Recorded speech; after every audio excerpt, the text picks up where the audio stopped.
Escrituras. Estamos nosotros en la serie de mensajes llamado Abba, el amor paternal de Dios. Vamos a orar, pedir la bendición del Señor en ese instante de meditación, preparando nuestros corazones, preparando nuestras cabezas para que estemos abiertos para lo que Dios nos quiere entregar en esa mañana. Oremos. Padre amado, nosotros vamos a meditar en tu palabra en ese instante. Te suplicamos gracia y misericordia. Gracia para que podamos entender lo que tu palabra dice, y misericordia para que podamos, Señor, tener las fuerzas de poner en práctica. Señor, muchas gracias porque tú nos amas y en tu amor nosotros podemos aprender sobre lo que eres tú y sobre cómo debemos ser nosotros. Ayúdanos, Señor, a crecer en esa mañana en nombre de Jesús. Amén y amén. El tema de hoy es la disciplina paternal de Dios, porque como sabemos, el que ama también disciplina, y es interesante ese tema porque todos nosotros conocemos de cerca el concepto del deterioro. El deterioro, ¿qué es lo que es? Es cuando algo se va echando a perder, ¿cierto?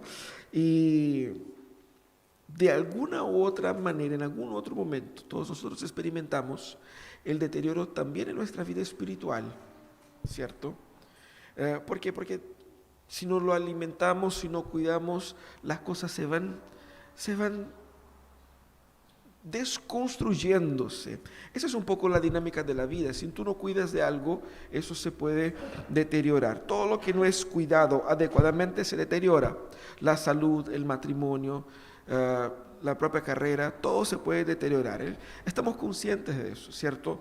No quisiera entrar en decir algo con relación a la obsolescencia programada, eso es otra cosa, pero nosotros experimentamos naturalmente cómo las relaciones se deterioran, cómo la vida también se va deteriorando. Pero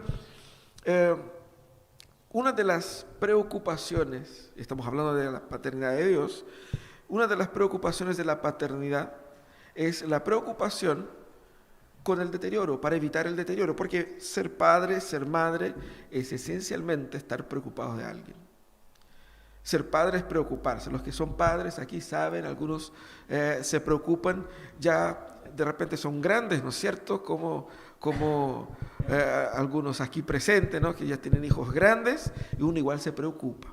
Tiene más de 40 y uno también está ahí preocupado, porque ser padre es preocuparse. Y es interesante eso. Algo está pegando aquí. Y es interesante eso porque la conciencia de la preocupación de un padre con un hijo está vinculado a la idea también del deterioro. Porque uno sabe que si no cuida bien del muchacho o la muchacha, quizás su vida se puede echar a perder. Porque no va a tener estudio, no va a tener salud, no va a tener... La preocupación del padre con el hijo también se da en el marco de la preocupación para evitar ese tipo de deterioro en su crecimiento, en su desarrollo. Paternalmente Dios nos trata así también porque Él sabe que como hijos nosotros somos porfiados y muchas veces somos difíciles de aprender, somos duros de corazón, y Él entonces nos viene a disciplinar. ¿Para qué? Para que a través de esa disciplina podamos nosotros crecer y evitar el deterioro de la relación con Él, y con eso tener beneficios, ¿no es verdad? La vida cristiana, ella es una carrera, la vida cristiana es una lucha, y la vida cristiana también es una escuela. Así como el desafío de crecer en otras áreas demanda de esfuerzo, el desafío de crecer en la fe también. No es algo que se da mágicamente, no es algo que creí en Jesús y ya está todo listo, todo arreglado. Vemos en el texto bíblico exhortaciones así. ¿Por qué estamos hablando de eso? Porque el texto que vamos a meditar hoy día habla de la fe en ese sentido. El texto de hoy es el texto que está en Hebreos, el capítulo 12. El texto de Hebreos es antecedido por el capítulo 11, que muchos de ustedes saben que es un capítulo de la Biblia que habla sobre los, entre comillas, héroes de la fe. Personas que por la fe vivieron vidas dignas del Señor. Es decir, vivieron creyendo en Dios como el centro, el eje de sus vidas. No son personas perfectas, pero son personas que dieron un testimonio que sirve para nosotros de aliento y de modelo. El autor de Hebreos, después de hablar de toda una lista de personas del Antiguo Testamento, viene y comienza a hablar ahora a nosotros. ¿Por qué está hablando de eso? Exactamente por ese tema del deterioro. La fe de las personas a las cuales el autor de Hebreos escribe se estaba como deteriorando. Entonces él muestra un montón de gente que vivió con una fe contundente para animarnos. Y ahí dice lo siguiente: por tanto, también nosotros que estamos rodeados de una multitud tan grande de testigos, despojémonos del lastre que nos estorba, en especial del pecado que nos asedia, y corramos con perseverancia la carrera que tenemos por delante. Fijemos la mirada en Jesús, el iniciador y perfeccionador de nuestra fe, quien por el gozo que le esperaba soportó la cruz, menospreciando la vergüenza que ella significaba, y ahora está sentado a la derecha del trono de Dios. Así pues, consideren a aquel que perseveró frente a tanta oposición por parte de los pecadores, para que no se cansen ni pierdan el ánimo. En la lucha que ustedes libran contra el pecado, todavía no han tenido que resistir hasta derramar su sangre. Y ya han olvidado por completo las palabras de aliento que como a hijos se les dirigen. Hijo mío, no tomes a la ligera la disciplina del Señor, ni te desanimes cuando te reprenda, porque el Señor disciplina a los que ama y azota a todo el que recibe como hijo. Lo que soportan es para su disciplina, pues Dios los está tratando como a hijos. ¿Qué hijo hay a quien el Padre no disciplina? Si ustedes se les deja sin la disciplina que todos reciben, entonces son bastardos y no hijos legítimos. Después de todo, aunque nuestros padres humanos nos disciplinaban, los respetábamos. ¿No hemos de someternos con mayor razón al Padre de los Espíritus para que vivamos? En efecto, nuestros padres nos disciplinaban por un breve tiempo, como mejor les parecía, pero Dios lo hace para nuestro bien, a fin de que participemos de su santidad. Ciertamente ninguna disciplina en el momento de recibirla parece agradable, sino más bien penosa. Sin embargo, después produce una cosecha de justicia y de paz para quienes han sido entrenados por ella. Por tanto, renueven las fuerzas de sus manos cansadas y de sus rodillas debilitadas. Hagan sendas derechas para sus pies, para que la pierna coja no se disloque, sino que se sane. Ese es el texto que nosotros vamos a meditar, y en ese texto el autor aquí nos exhorta a ver cómo Dios nos disciplina. La gente acá estaba con la fe debilitada porque quizás por las presiones del medio, quizás por el desgaste natural de la vida, y obviamente por la persecución, porque no era fácil ser creyente en el primer siglo. La gente mataba a los que perseguían, a los que servían al Señor. Por lo tanto, mucha gente quedaba así como que desahuciada de la fe, porque se les había dicho que Jesús iba a volver, y pasaban los años y Jesús no estaba volviendo. Y solo se aumentaba la persecución, y junto con la persecución estaba todo el caos económico, mayor hambre, mayor dificultad, y uno miraba para el lado y veían ahí otras religiones, otras fes, entregando quizás o prometiendo mayores beneficios, y uno naturalmente se iba dejando llevar. Por eso el autor escribe eso, para alentar, para fortalecer, pero para mostrar que la provación que ellos estaban experimentando era para fortalecer la fe de ellos y no para matarlos. ¿Cómo Dios nos disciplina? Dios nos disciplina de tres formas, como vemos en ese texto. Y la primera manera como vemos en ese texto, de la forma como Dios nos disciplina, tiene que ver con el ejemplo. Dios nos disciplina por medio del ejemplo. ¿Qué significa eso? Los primeros 2 versículos, cuando nosotros abrimos ahí en el texto de Hebreos, vemos que el autor hace referencia a esa gran nube de testigos del capítulo 11. Usted puede leer ahí, es bien interesante el capítulo 11. ¿Por qué hace referencia a eso? ¿Qué tiene que ver eso? El autor está mostrando que la fe es como una carrera. Y por lo tanto nosotros tenemos que perseverar y correr y luchar. Y podemos animarnos con el testimonio de ellos porque ellos también corrieron. Pero la carrera que ellos corrieron es la misma que nosotros. Es decir, no son carreras independientes, sino que estamos todos en la misma carrera, en la misma fe, sirviendo al mismo Dios. Y si Dios nos fortaleció a ellos, también fortalecerá a nosotros.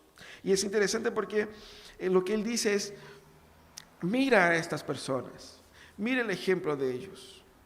Ellos están como hinchando por nosotros, sería una forma coloquial de decir, ¿no? La idea de fortalecer a los creyentes con esa exhortación va en el sentido de mostrar para ellos que la vida cristiana, la naturaleza de la vida cristiana, es una vida que demanda esfuerzo para que yo pueda crecer. Esfuerzo para que yo pueda crecer. Pero ese esfuerzo compensa. ¿Y cómo yo sé que compensa? Porque todas estas personas han dejado su vida en la cancha, para decirlo de una manera. ¿Por qué? Porque ellos creían en el valor de lo que Dios tenía preparado para ellos, que es el valor de lo que Dios tiene preparado para nosotros. Cuando Dios nos llama a aprender por el ejemplo aquí, Él dice que debemos correr con perseverancia. Nosotros aún no hemos alcanzado el estado que Dios tiene para nosotros. O sea, cuando uno se convierte no es mágicamente una transformación que se da y uno listo, está totalmente transformado. El Señor nos llama a perseguir, a buscar, a construir. Es una jornada de santificación y por lo tanto debemos correr. Pero correr tiene que tener metas. Tiene que tener metas. Aunque sea como en el sport en que uno corre en círculo, hay una meta, ¿cierto? Hay que completar no sé cuántas vueltas, hay un punto final donde llegar, hay metas ahí. También hay una meta para la vida cristiana. Y es de eso que él está hablando. Ellos que corrieron esa nube de testigos, ellos tenían en común una misma meta. No pierdan de vista eso. ¿Y cómo él dice cuál es la meta? Él dice más adelante, fijemos la mirada en Jesús. Fijar la mirada en Jesús significa despojarnos, como él dice en el versículo anterior, de todo lo que nos complica. Porque para correr, y no soy mucho de correr, ustedes se han dado cuenta, pero para correr uno tiene que prepararse, ¿cierto? Uno tiene que poner ahí de repente una zapatilla adecuada, ropa adecuada, ¿cierto? Si uno está muy abrigado con muchas cosas encima, correr pasa a ser complicado, difícil, enredado. ¿Por qué? Porque la indumentaria complica la cosa. Lo que él está hablando aquí es de lo mismo. O sea, para que tú puedas correr de forma adecuada, tiene que despojarse de todo lo que está impidiendo con que esa carrera sea cumplida a cabalidad. Él está hablando del pecado, él está hablando de malas conductas, él está hablando también de prácticas que nosotros tenemos que nos van estorbando, que nos impiden de amar más al Señor, que nos impiden de crecer en la fe. Eso es lo que tenemos que entender. Si la vida es una carrera y para correr bien yo tengo que deshacerme de lo que me está pesando. Tengo que dejar atrás la mochila. ¿Y cómo hago eso? Recordando la meta. Por eso él dice, fijemos la mirada a Jesús. Porque Jesús también corrió. Y Jesús soportó a los pecadores hasta la cruz. Porque Jesús tenía en claro su meta. La meta de Jesús era de salvar a nosotros. Pero la meta de Jesús también es la nuestra. No de salvarnos a nosotros, pero de experimentar de la salvación que Jesús experimentó. O que Jesús nos entregó. Así que Jesús es entonces la causa por la cual nosotros debemos esforzarnos. ¿Por qué debe usted hoy día esforzarse para vivir una vida cristiana sana? Porque cuando nosotros miramos a la cruz, nosotros vemos que nosotros clavamos a Cristo a la cruz con nuestros pecados, pero Él soportó la cruz para que yo tenga la experiencia de la paz con Dios, y la vida eterna. Esa es la meta. Correr significa esforzarse para vivir la vida eterna que Cristo conquistó para nosotros. Cristo es el ejemplo, como dice el texto, Él es la razón de la fe y el consumador de la fe. Él es el ejemplo porque Él es el paradigma de relación con el Padre. Él es el paradigma de espiritualidad. ¿Cómo debo ser yo como creyente, como Cristo? Y debo perseverar y debo insistir y debo entender que la vida cristiana es una carrera larga y yo tengo que caminar con determinación. Pero Él enfatiza aquí al final, pongan sus ojos en Cristo para que no se cansen. ¿Por qué? Porque uno se cansa. Lo que hablamos al inicio del deterioro, el cuerpo también. Cuando jugamos la pelota y llegan los 45 minutos, tenemos 1 hora en la cancha, ¿no es cierto? Yo no sé mis compañeros, pero cuando da 45 minutos, yo estoy contando los minutos para que termine, porque ya no doy cuenta más. Porque la cabeza jugaría 3 horas, pero el cuerpo en media hora ya estamos bien, así como podía terminar por ahí, ¿cierto? Y llegamos a la hora así como que, qué bueno que terminó. El cuerpo se deteriora, se cansa. ¿Cómo nosotros podemos correr esa carrera sin cansarnos? Recordándonos constantemente, ¿por qué estamos haciendo eso? ¿Por qué creo? ¿Por qué voy a la iglesia? ¿Por qué necesito a Dios? ¿Quién es Dios? ¿Quién soy yo? ¿Qué estoy haciendo de mi vida? Es eso lo que el autor está diciendo. Pongamos los ojos en Cristo para no perder la perspectiva, porque cuando yo me quedo confundido, cuando yo me quedo distraído con esa vida, mi vida espiritual empieza a perder fuerza. Y cuando ella pierde fuerza, todo pierde fuerza. Porque yo estoy tan vivo cuanto viva es mi vida espiritual. Por eso el Señor nos disciplina por medio de los ejemplos. Así que miremos a Cristo. Y mirar a Cristo es un cliché, ¿no? La gente dice, mira a Cristo. ¿Qué significa? ¿Qué rayos significa mirar a Cristo? ¿Dónde está? Para que lo mire, ¿cierto? ¿Qué significa eso?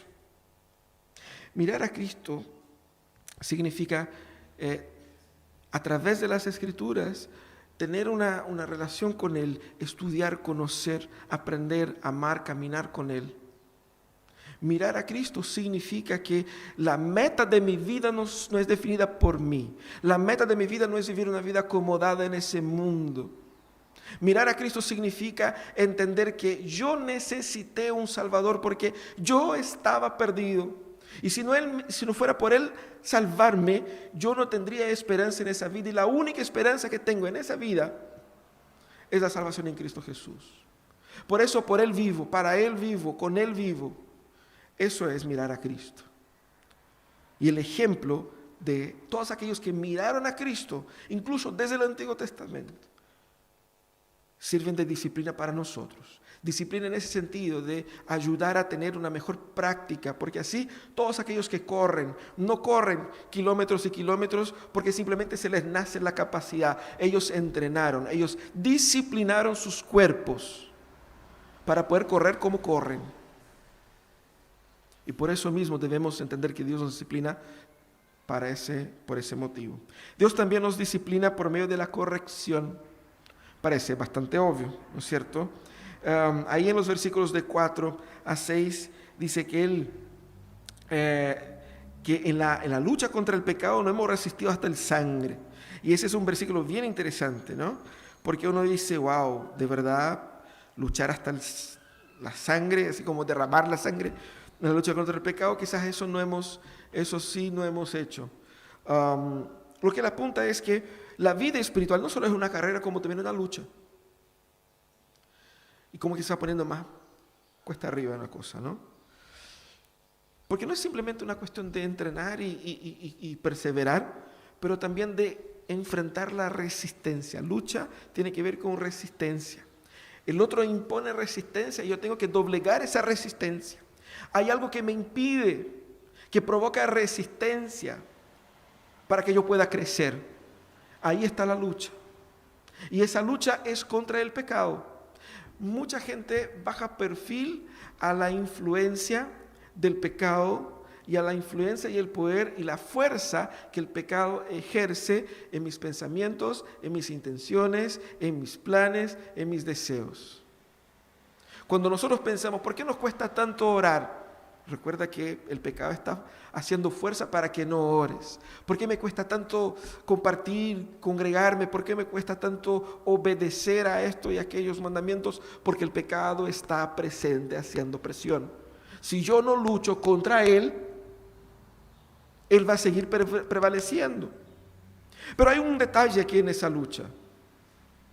Por eso él dice que no hemos tenido que resistir hasta el sangre o hasta la sangre. ¿Por qué? Porque Cristo, cuando muere en la cruz, él derrota el pecado. No significa que no tenemos esa lucha. Lo que él significa es que nosotros podemos vencer la batalla. Hay una lucha y la lucha la podemos vencer. No podemos dar la excusa de que, bueno, es que soy pecador, somos todos pecadores, ¿no? Y pucha, nada que hacer. Esa excusa no funciona más con Jesús. Todos aquellos que han sido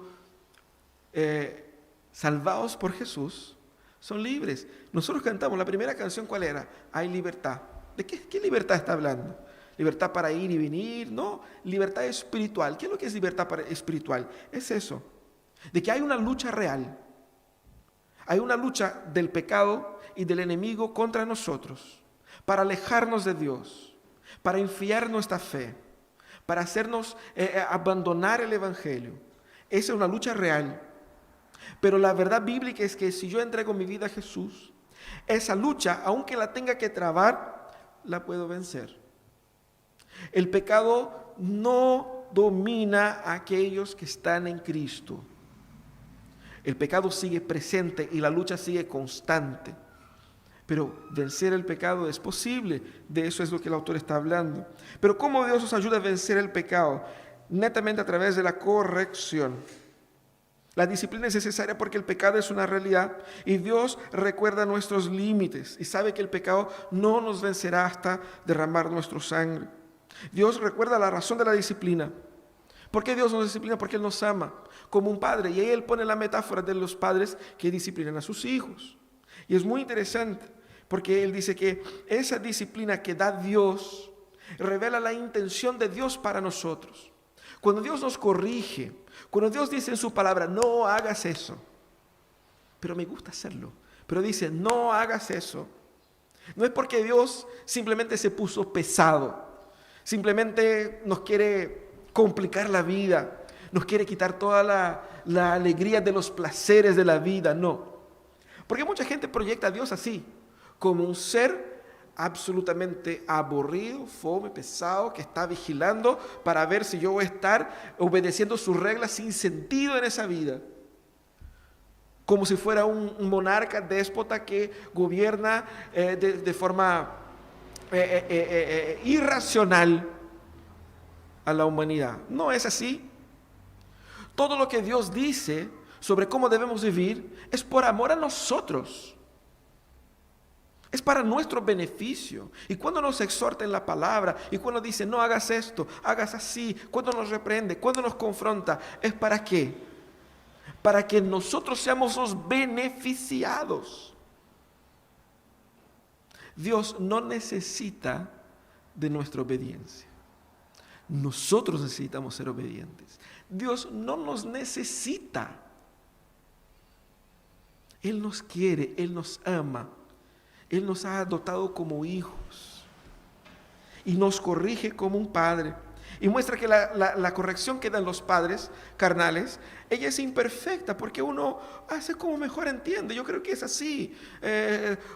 Puede hacer uno con un palmazo, puede hacer uno con palabras, puede hacer uno con castigo, puede hacer uno, cada uno hace como le ocurre en la cabeza. Pero él dice, la disciplina del Señor es perfecta, es superior. Y tiene objetivos mejores aún. Así que debemos entonces aceptar la corrección de Dios, porque ella no es para destruirnos, sino que para ayudarnos a ser como Él quiere que seamos. Y cómo nosotros somos corregidos por medio de la palabra de Dios, por medio de las Escrituras. Es por medio de las Escrituras que Él va a decir, oye, Pozo, ¿sabe que eso está mal? Es por medio de las Escrituras donde Él va a decir, oye, Juanita, tenés que hacer esto así. Es por medio de las Escrituras donde cada uno de nosotros va a conocer cómo es el Amós que Dios quiere que yo sea.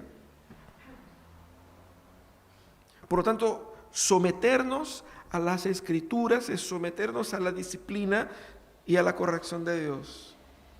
A veces tratamos, como siempre, porque somos pillos latinoamericanos, queremos dar vuelta a Dios, ¿cierto? Queremos ayudar a Dios a hacer mejor las cosas. ¿Por qué? Porque siempre creemos que Dios puede mejorar las cosas, ¿cierto? Entonces damos ideas a Dios. No, Señor, es que no es tan así, ¿cierto? Y queremos ahí como a la chilena, así como ajustar las cosas, ¿cierto? Y nos olvidamos que Dios es perfecto y conoce incluso nuestros chamullos. Él sabe cuando estamos chamullando, cuando estamos llenos de excusas. No, el Señor, pero tú sabes, es que la carne es débil. No, Señor, es que tú sabes. Y a veces Él es misericordioso, a veces es Él más duro, porque a veces necesitamos de más misericordia, a veces necesitamos de más dureza en la vida. ¿Exactamente para qué? Para recapacitar, para volver a tener conciencia, perspectiva de la vida y vivir como Él quiere que vivamos. Dios nos disciplina por medio de la corrección. La iglesia también es instrumento de esta corrección. ¿Por qué? Porque cuando la iglesia aplica la palabra de Dios, cuando la comunidad vive, se da el espacio para que mutuamente nos ayudemos, nos apoyemos, nos fortalezcamos. Y Él apela aquí al concepto colectivo de la disciplina. Dios nos disciplina y la iglesia tiene la autoridad para disciplinar a los creyentes. ¿Por qué? Porque es a través de la iglesia que Dios también va ayudándonos a crecer. Por eso nadie puede ser un creyente freelancer ahí en su casa. Podía estar acompañando por internet, por ese tiempo de pandemia, qué sé yo, pero vida comunitaria es fundamental. Porque si no hay vida comunitaria no hay crecimiento. Y si no hay crecimiento, como la fe es algo orgánico, hay deterioro. Porque así es con cualquier organismo. Si no está creciendo, está muriendo. Por lo tanto, la vida comunitaria es necesaria, porque en la vida comunitaria nos sometemos unos al otros, al escrutinio uno al otro, a orar unos por otros, pero también a exhortar unos a otros, a apoyarnos, a estimularnos, a confiar más en el Señor por el testimonio del hermano o la hermana, porque vemos la historia de Dios en ella, en él, y nos anima a que eso pase conmigo también. Por lo tanto, Dios nos disciplina por medio de su palabra, por medio de su iglesia también. Pero hay una tercera forma en ese texto como Dios nos disciplina, que es por medio de las dificultades. Aquí el autor está hablando a la gente del texto, los hebreos que estaban en la dispersión ahí por Asia Menor en aquella época, que ellos estaban enfrentando muchas dificultades, persecuciones, luchas, problemas. Y él está proponiéndoles a ellos a reinterpretar las dificultades que ellos estaban viviendo. Porque ellos estaban viviendo esas dificultades, no es porque Dios les había abandonado, no es porque ellos habían pecado, como vimos en el caso de Job, no es porque Dios no tenía la fuerza suficiente como para vencer Roma, o porque ellos estaban mal enfocados. No, las dificultades que ellos experimentaban eran instrumentos de Dios para fortalecer su carácter. Y ahí vemos en los versículos 7 a 12, ¿no? Cuando habla ahí de la forma como los padres disciplinan a sus hijos. Y dice, ¿qué hijo hay a quien el padre no lo disciplina? Y disciplina para que el hijo pueda crecer. Eso es, la disciplina es la evidencia de la paternidad. Si yo estoy siendo disciplinado es porque es mi hijo, ¿cierto? Yo tengo ese derecho. Que nadie venga a disciplinar al Pedrito, ese es el problema de la Ale de Jaime, no es mío. O sea, si pide ayuda, una ayuda, pero, o sea, ellos son los padres, ¿cierto? Y la responsabilidad es de ellos. Así él también dice acá, de igual manera Dios muestra nuestra pertenencia. Somos hijos. Y uno se pregunta, si soy hijo de Dios, si Él me ama, ¿por qué paso por todas esas dificultades entonces? Y él dice, es que esas dificultades exactamente son instrumentos de Dios para forjar y corregir mi carácter, para trabajar en mi vida. Y es interesante entender eso, porque él dice, la privación del sufrimiento iba a significar la no filiación, porque eso ustedes no son disciplinados, porque ustedes no son hijos. Porque como vimos al inicio, ser padre es preocuparse. ¿Y cómo Dios se preocupa de mí? Cuando me mete en luchas y en dificultades. No para castigarme, pero para que a través de la perseverancia, de la resistencia, del aprendizaje, por medio de la dificultad, yo pueda crecer. Esa es la escuela de Dios. El sufrimiento es la escuela de Dios. Como dijo C.S. Lewis, el sufrimiento es el megáfono de Dios, el llamamiento de Dios. Es la prueba de que Él me ama. Y no lo contrario. Entonces es muy importante que nosotros repensemos la forma como experimentamos las dificultades. Obviamente que si tú vives en pecado y por cuenta del pecado caíste en una situación de mucha dificultad, entiendas que el pecado te condujo a esa situación, ¿cierto? Y Dios permitió que cayeras en esa situación exactamente para entender el peso y las consecuencias del pecado.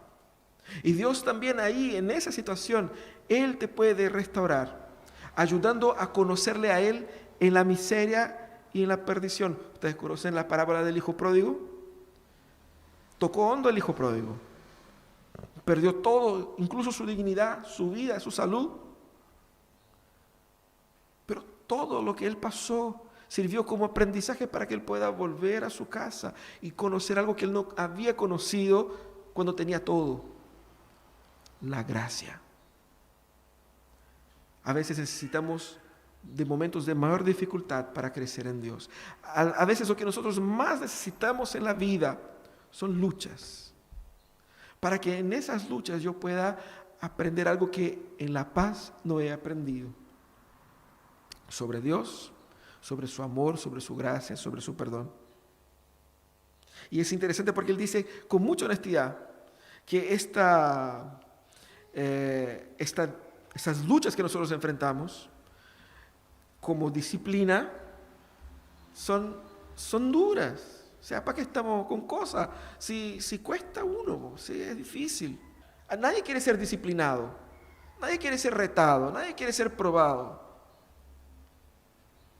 Yo no sé a ustedes como músicos, pero a nadie le gusta ensayar. La gente le gusta tocar, ¿cierto? Nadie quiere hacerme músico para estar ensayando así como 3 horas. No, lo bacán es tocar. Ensayar, uno soporta por el placer de tocar. ¿Estoy equivocado? ¿Estoy equivocado? ¿No? ¿Te gusta ensayar? Bueno, me echaste a perder el ejemplo, loco. La disciplina cuesta. No en el caso de Juanito, pero para nosotros todos que somos normales, cuesta, ¿cierto? Cuesta entrenar el cuerpo, cuesta entrenar la mente, cuesta entrenar la vida. Y cuando uno es retado, exhortado, él dice el texto, en el momento, es fome. Pero uno sabe que eso puede servir para su crecimiento. Yo me acuerdo cuando estábamos en el seminario que teníamos los sermones de prueba y uno predicaba así para los alumnos y profesores. Y después venían 5 profesores para públicamente dar sus comentarios, ¿no? Y destruían así con el sermón. No quedaba nada, así como que el puro texto nomás. Todo el resto pésimo. No, no hubo sermón hoy día. Llegaba a punto de decir eso. Y uno quedaba destruido. Y era público, estaban todos los compañeros de todas las generaciones ahí, los demás profesores, ahí uno volvía así. Pucha. Y lo más interesante es que pasan los años, uno revisa esos sermones y uno dice, ¿cómo pude predicar algo tan malo? Si tenía razón mis profesores. Estaba malo la cosa. Yo no veía en ese entonces, se necesitaba de corrección, necesitaba de disciplina. Y la disciplina en el momento cuesta. Por eso el Señor nos pone en momentos de dificultad para forjar nuestro carácter. No porque nos quiere mal, sino que exactamente porque nos quiere bien. Las dificultades es donde encontramos a Dios en una versión que no encontramos en otros momentos. Ahora, ¿cómo puedo abrazar yo la disciplina de Dios? ¿Cómo podemos abrazar esa disciplina de Dios para mi vida? Primeramente, no normalicemos la degradación de la vida espiritual, que es lo que terminemos por hacer. Y es así, la vida espiritual es así, es un ejercicio, si no lo ejercitas, se pierde. Y el ejercicio es así. Si mañana vuelves al gimnasio después de no haber ido durante 15 años, te va a costar un mundo, te va a doler todo, hasta el pelo. Pero tenés que volver el día siguiente o 2 días más para que tu cuerpo pueda volver a tener la misma resistencia de antes. Al inicio cuesta, pero si mantengo el ritmo, puedo vencer esa barrera inicial. La vida espiritual funciona de igual manera. Tenemos que entender que la vida espiritual que normalmente nosotros vivimos debe ser mejorada, debe ser incrementada. Yo debo tener como meta orar más, amar más, obedecer más, ser más santo, cambiar conductas, pensamientos. No normalicemos una vida espiritual mediocre, no normalicemos el decaimiento. Porque uno se va alejando, deja de venir un domingo, no, que estoy cansado, no, que es feriado, no, que hay muchas cosas, no, que y siempre se va alejando, se va alejando. No perdamos de vista eso. Abandonemos esas excusas y todo lo que nos arrastra para abajo y sigamos con perseverancia en la lucha por construir una vida espiritual con sentido, fuerte. Ahora, también sométete al propósito de Dios para tu vida. En vez de decir a Dios cuál debe ser el propósito de tu vida, Dios tiene un propósito para tu vida. Sométete a ese propósito. Por eso el texto dice, miremos a Cristo, fijemos nuestros ojos en Cristo. ¿Por qué? Porque en Cristo encontramos la meta para nuestras vidas. La razón por la que yo trabajo, la razón por la que yo me dedico a lo que me dedico, la razón por la que construimos familia, la forma y cómo debemos cuidar de nuestras familias. La disciplina de Dios nos va a conducir al propósito de Dios para nosotros. Si yo tengo en mi cabeza el deseo de ser quien Dios quiere que yo sea, para que esa meta sea cumplida, tengo que someterme a la disciplina de Dios, porque solamente a través de la disciplina de Dios yo puedo ser lo que Dios quiere que yo sea. No hay atajos. Es así. Por lo tanto, dejamos a un lado nuestros sueños idólatras para nuestras vidas y abracemos este propósito que quizás en ese momento sea una incógnita, porque uno dice, ¿y qué va a ser de los próximos años? No sé, pero yo sé quién sabe y Él me está entrenando para eso. Sometámonos al propósito de Dios para nosotros, pero por fin, confía en el amor de Dios por ti, en medio del sufrimiento, en medio de la disciplina, en medio de las pruebas amargas que uno experimenta.